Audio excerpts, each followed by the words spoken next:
मित्रांनो, पोलीस भरती 2024 संदर्भात एक गुड न्यूज आहे मित्रांनो. महत्त्वाची अशी माहिती समोर आलेली आहे. पत्रक जारी करण्यात आलेलं आहे मित्रांनो. ते प्रसिद्धी पत्रक आपण पाहणार आहोत मित्रांनो. 17,000 प्लस पोलीस रिक्त पदांसाठी भरती निघालेली आहे मित्रांनो. त्या भरतीविषयी एकदम महत्त्वाची अशी माहिती आपण पाहणार आहोत. चला तर मग वेळ न घालवता व्हिडिओला सुरुवात करूया.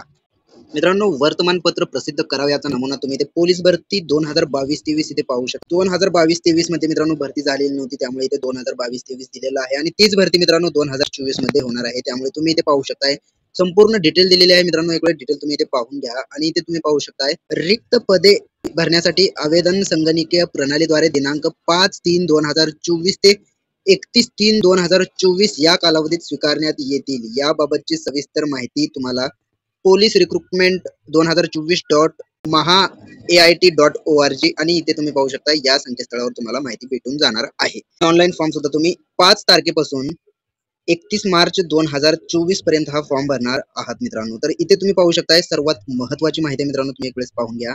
इथे तुम्हाला संपूर्ण याचा विषय हा समजणार आहे.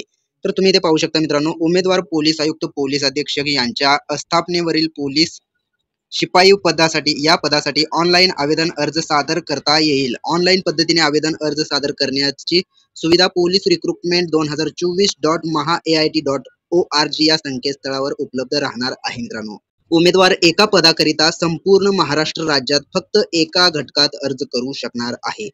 उमेदवाराने चुकीची माहिती दिल्यास उमेदवारी कोणत्याही टप्प्यात रद्द होणार आहे याची दक्षता घ्यायची आहे. त्यामुळे फॉर्म भरत असताना तुम्ही एकदम व्यवस्थित माहिती भरून घ्यायची आहे. नेक्स्टला तुम्ही पाहू शकता पोलीस शिपाई या पदासाठी अर्ज केलेल्या उमेदवाराची प्रथम 50 गुणांची शारीरिक चाचणी परीक्षा घेण्यात येईल व त्यानंतर होणारी लेखी परीक्षा ही सर्व पोलीस घटकांमध्ये लेखी परीक्षा एकाच दिवशी आयोजित करण्यात येईल. त्यासाठी अर्जदाराने ऑनलाईन आवेदन अर्ज भरतेवेळी सदरची बाब विचारात घेऊन आवेदन अर्ज भरायचा आहे. म्हणजेच मित्रांनो, पोलीस घटकांमध्ये लेखी परीक्षा एकाच दिवशी संपूर्ण महाराष्ट्रामध्ये एकाच दिवशी होणार आहे याची दक्षता घ्यायची आहे. त्यानंतर तुम्ही खाली पाहू शकताय भरती प्रक्रियेमध्ये प्रथम शारीरिक चाचणी घेण्यात येणार आहे. शारीरिक योग्यता चाचणीमध्ये किमान 50% गुण मिळवणारे उमेदवारांकडून संबंधित प्रवर्गातील जाहिरात दिलेल्या रिक्त पदाच्या 1/10 प्रमाणात उमेदवारी 100 गुणांची लेखी परीक्षा घेण्यात येईल. उमेदवारांना लेखी परीक्षेत किमान 40% गुण मिळवणे अनिवार्य आहे. लेखी परीक्षेमध्ये 40%पेक्षा कमी गुण असलेले उमेदवार अपात्र समजण्यात येतील. तर तुम्ही इथे पाहू शकता मित्रांनो.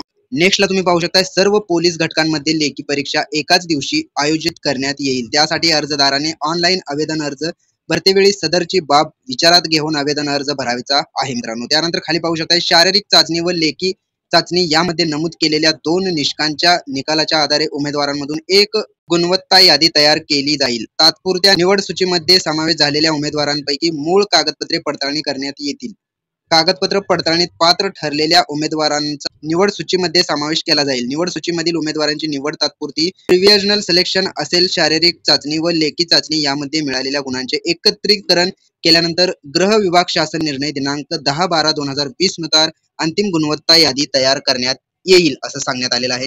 नेक्स्टला पाहू शकता पोलीस शिपाई पदासाठी आवश्यक असलेली शैक्षणिक अर्हता, शारीरिक पात्रता, आवश्यक असलेले प्रमाणपत्रे, कागदपत्रे, सामाजिक व समांतर आरक्षणाबाबतची माहिती, परीक्षा शुल्क, आवेदन अर्ज सादर करण्याबाबतची माहिती, अर्ज सादर करण्याचा दिनांक व वेळ आणि उमेदवारांसाठी सविस्तर सूचना तुम्हाला पोलीस रिक्रुटमेंट 2024.mahaait.org या संकेतस्थळावर दिलेल्या सविस्तर जाहिरातीमध्ये उपलब्ध आहेत. सदरहून जाहिरात उमेदवारांनी काळजीपूर्वक वाचून समजून घ्यायचे आहे. तसेच सामाजिक समांतर आरक्षण व अनाथांकरिता उपलब्ध पदांच्या 1% आरक्षित जागा विचारात घेऊन रिक्त पदांबाबतची खातरजमा करावी व त्यानंतरच उमेदवाराने ऑनलाईन पद्धतीने अर्ज करावयाचा आहे असं क्लिअरली सांगण्यात आलेलं आहे.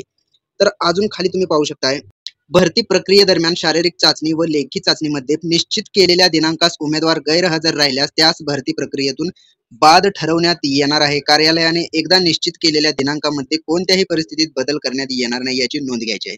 नेक्स्टला पाहू शकता उमेदवारांनी संकेतस्थळावर जाऊन आवेदन अर्ज सादर करावयाचा आहे. त्या घटकात रिक्त असलेले पदे विचारात घेऊन उमेदवाराने अर्ज सादर करावेत. मागासवर्गीय उमेदवार खुल्या प्रवर्गात अनरिझर्व्ह अर्ज करू शकतात, परंतु खुल्या प्रवर्गातील अनरिझर्व्ह उमेदवार मागासवर्गीय प्रवर्गात अर्ज करू शकणार नाहीत याची सुद्धा काळजी घ्यायची आहे.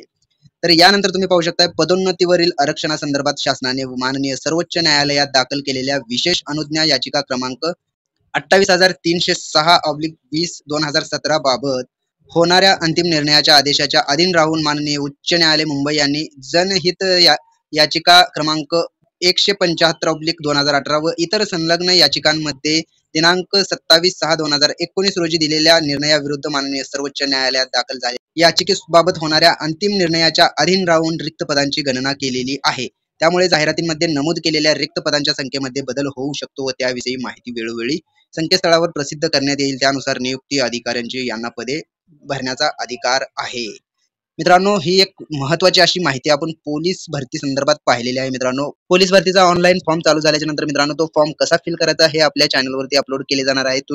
त्यामुळे तुम्ही जर का आपल्या चॅनलवरती नवीन असाल तर आत्ताच आपल्या चॅनलला सबस्क्राईब करून बेल आयकॉन दाबायला विसरू नका. चला तर मग भेटूयात पुढील व्हिडिओमध्ये. धन्यवाद मित्रांनो.